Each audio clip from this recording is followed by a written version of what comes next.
आज हम इन बौद्ध कहानी के माध्यम से बुरी आदतों को छोड़ने का रहस्यों के बारे में जानेंगे और वीडियो के अंत में हम उन 3 उपायों के बारे में बात करेंगे जिसके करने से पुरानी आदतों को छोड़ने में हमें आसानी मिलेगी। तो आइए कहानी की शुरुआत करते हैं। एक धनिष्ठ आदमी अपने बेटे की किसी बुरी आदत से बहुत परेशान था। वह जब भी बेटे से आदत छोड़ने को कहता तो एक ही जवाब मिलता, अभी मैं छोटा हूँ, धीरे धीरे आदत छोड़ दूंगा। पर वह कभी भी आदत छोड़ने का प्रयास नहीं करता। उन्हीं दिनों गांव में भगवान बुद्ध पधारे हुए थे। जब उस व्यक्ति को उनकी ख्याति के बारे में पता चला तो वह तुरंत उनके पास पहुंचा और अपनी सारी समस्या बताने लगा।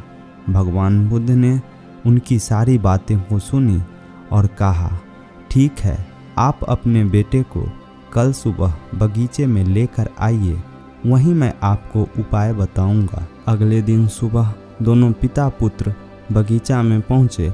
भगवान बुद्ध उस बच्चे से बोले, आइए हम दोनों बगीचे की सैर करते हैं। और वो धीरे धीरे आगे बढ़ने लगे। चलते चलते ही भगवान बुद्ध अचानक रुके और बच्चे से कहा, क्या तुम इन छोटे से पौधे को उखाड़ सकते हो? बच्चे सहज भाव से बोला, जी हाँ, इसमें कौन सी बड़ी बात है। और ऐसा कहते हुए बच्चे ने आसानी से पौधे को उखाड़ दिया। फिर वे आगे बढ़ गए और थोड़ी देर बाद भगवान बुद्ध ने थोड़े बड़े पौधे की तरफ इशारा करते हुए बोले, क्या तुम इसे उखाड़ सकते हो? बच्चे को तो मानो इन सब में मज़ा आ रहा हो। वह तुरंत पौधा उखाड़ने में लग गया। इस बार उसे थोड़ा मेहनत लगी, पर काफ़ी प्रयत्न के बाद उसने इसे भी उखाड़ दिया। वे दोनों आगे बढ़ गए और कुछ देर बाद पुनः भगवान बुद्ध ने एक गुड़हल के पेड़ की तरफ इशारा करते हुए बच्चे से उसे उखाड़ने के लिए कहा। बच्चे ने पेड़ का तना पकड़ा और उसे जोर जोर से खींचने लगा, पर पेड़ तो हिलने का भी नाम नहीं ले रहा था। अब बहुत प्रयास करने के बाद भी पेड़ टस से मस नहीं हुआ तो वह बच्चा बोला, अरे बाबा जी, ये तो बहुत मजबूत है, इसे उखाड़ना असंभव है। भगवान बुद्ध ने उसे प्यार से समझाते हुए कहा, बेटा, ठीक ऐसा ही बुरी आदतों के साथ होता है। जब वे नहीं होती है, नवीन होती है, तो उन्हें छोड़ना आसान होता है, लेकिन वे जैसे जैसे पुराने होते जाते हैं उसे छोड़ना मुश्किल होता जाता है। अगर व्यक्ति को किसी बुरी आदतों के बारे में पता चले तो उसे पुनः छोड़ देना चाहिए।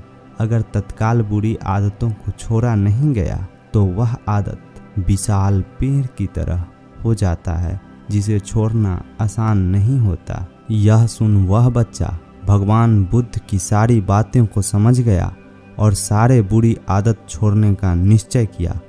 अब बारी आती है पुरानी बुरी आदतों की, जो आपके दिनचर्या में शामिल हो गया है। उसे छोड़ना आपके लिए असंभव सा हो गया है। तो घबराएं नहीं, ये 3 आदत आपको बुरी आदतों से छुटकारा दिलाएंगी। पहला है, आप अपने दिनचर्या से अच्छी अच्छी आदतों को शामिल करना शुरू कर दें। अगर आपकी घड़ा में गंदा पानी भर गया हो और उसे हम एक बार में साफ नहीं कर सकते तो उसमें रोज रोज साफ पानी डालना शुरू कर दें। पता चलेगा कि कुछ दिन बाद घड़ा का पानी साफ हो गया है। इसीलिए अच्छी आदतों को अपने जीवन में शामिल कर लें, बुरी आदतें खुद ब खुद छूट जाएंगी। दूसरा उपाय है, खुद को बिजी कर लें। एक पुरानी कहावत है कि खाली दिमाग शैतान का घर होता है। एक बात हम आम तौर पर महसूस करते हैं, जब भी हम खाली होते हैं या फिर करने के लिए हमारे पास कोई काम नहीं होता है तो हमारे दिमाग में अपने आप बुरे विचार आने शुरू हो जाते हैं। खाली रहने के कारण गलत कार्यों को करने लग जाते हैं और बुरी आदतों के जाल में फंसते चले जाते हैं। तो आज संकल्प के साथ अपने लक्ष्यों को पूरा करने के लिए खुद को इतना बिजी कर लें कि ना कोई नकारात्मक विचार आपके आसपास और ना कोई बुरी आदतें करने को आप मजबूर हों। तीसरी और सबसे ज़रूरी उपाय ध्यान यानी मेडिटेशन एक ऐसी साधना है जो व्यक्तियों के अंदर अलौकिक शक्तियों का निर्माण करता है, जो हमारे मन मस्तिष्क में शुद्ध विचारों का आगमन होना शुरू करता है और यही शुद्ध विचार हमारे जीवन में व्यक्तित्व व व्यवहार बनकर निखरता है। ध्यान की शक्तियाँ हमें दूषित वातावरण व दूषित व्यवहार से बचाता है। तो आज और अभी से आप अपने जीवन में इन सभी उपायों को शामिल कर खुद को एक नई पहचान दे सकते हैं। तो दोस्तों, कैसी लगी ये कहानी? अपना राय कमेंट बॉक्स में अवश्य दें।